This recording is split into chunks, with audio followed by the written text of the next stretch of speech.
C'est la journée la plus chaude de l'histoire de la ville. 39 degrés cet après-midi dans le centre de Brest.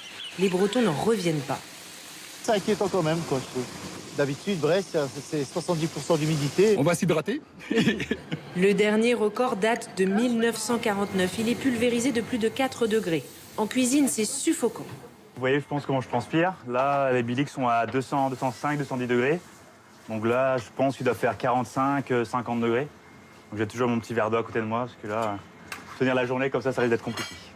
Sur la côte, comme dans les terres, du Finistère au Morbihan, le thermomètre s'affole et certaines mairies sont désemparées. La chaleur, on n'est pas habitué à ça par chez nous, quoi. Bonjour Agnès. Toute la journée, les élus de l'Est-de-Vin, dans le Finistère, ont fait du porte-à-porte. Est-ce que vous prenez beaucoup d'eau? Oui, vous m'aviez dit au téléphone. Oui.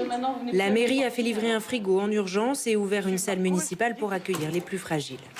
Aujourd'hui, on a une liste de personnes dites liste canicule, où les gens se sont inscrits. Mais on sait qu'il y a des gens qui ne sont pas inscrits et qui peut-être sont en difficulté.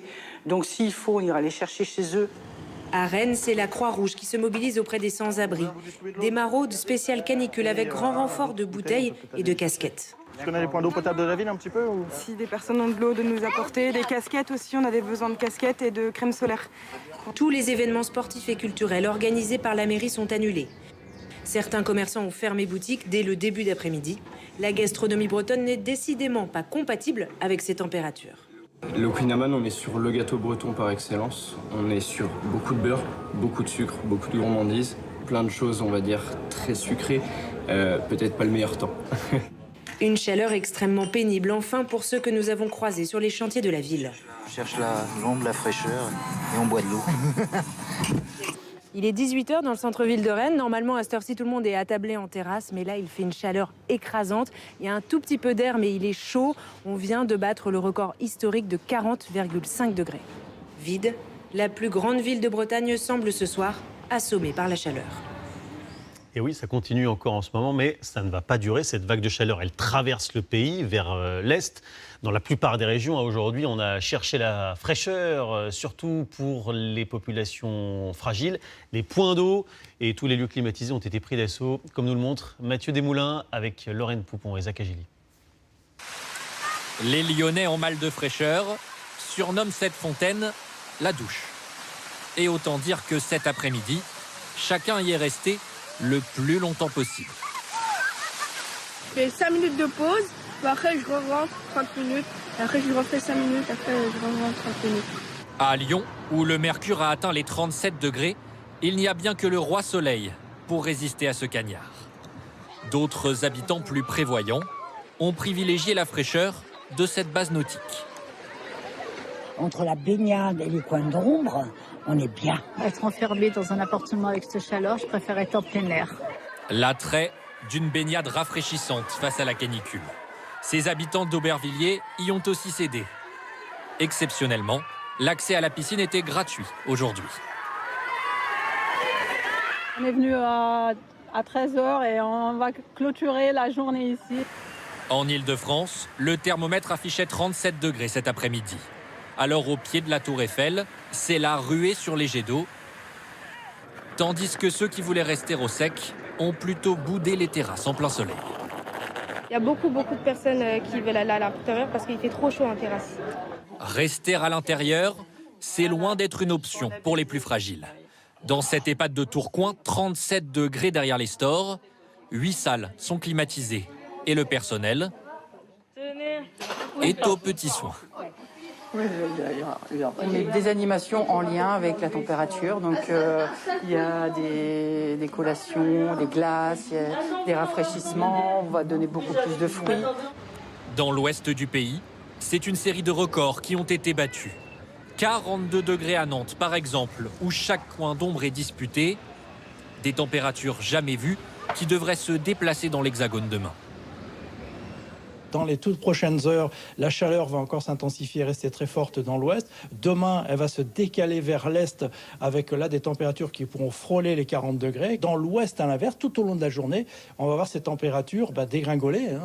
On aura du mal parfois à dépasser les 20-25 degrés près de la Manche. Sur l'ensemble du pays, le retour à une chaleur plus supportable est attendu pour mercredi matin. Oui, effectivement, cette chaleur va s'estomper donc d'ici à mercredi. Et en attendant, on a toujours une grande partie du pays en vigilance rouge ou orange pour rendre ces situations les plus supportables possibles dans les villes. La solution la plus évidente, c'est bien sûr de planter des arbres pour avoir de l'ombre, mais aussi davantage d'humidité. Vous allez voir qu'à quelques mètres d'intervalle, la température peut radicalement changer. Quentin Fichet, Laurine Janson et Belinda Sidamed ont fait le test. Regardez. Armés d'un simple thermomètre, nous avons fait le test en tout début d'après-midi dans le centre d'Évreux. Dans cette rue, en plein soleil, la température avoisine les 40 degrés. Alors qu'un peu plus loin, sur la même voie, le trottoir est arboré. Il y a donc un peu plus d'ombre et 36 degrés, soit 4 degrés de moins. Partout, cherchez les arbres, la verdure, le moindre mètre carré d'ombre. Je promène un petit chien, donc ne serait-ce que pour ces coussinets, j'évite les trottoirs trop ensoleillés. Donc oui, bien sûr, je recherche la fraîcheur.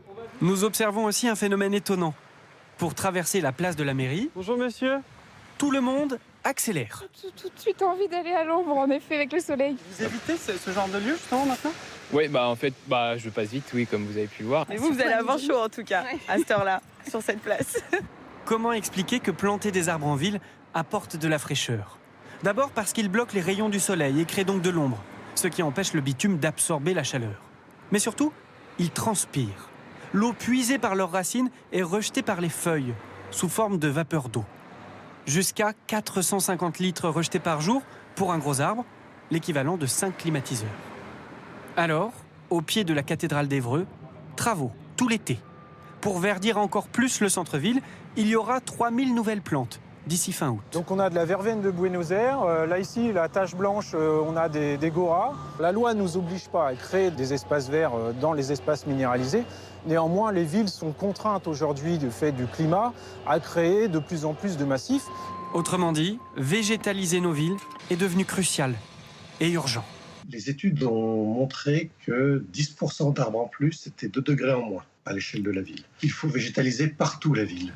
Certaines grandes agglomérations sont souvent citées en exemple, notamment Nice, Montpellier et Nantes.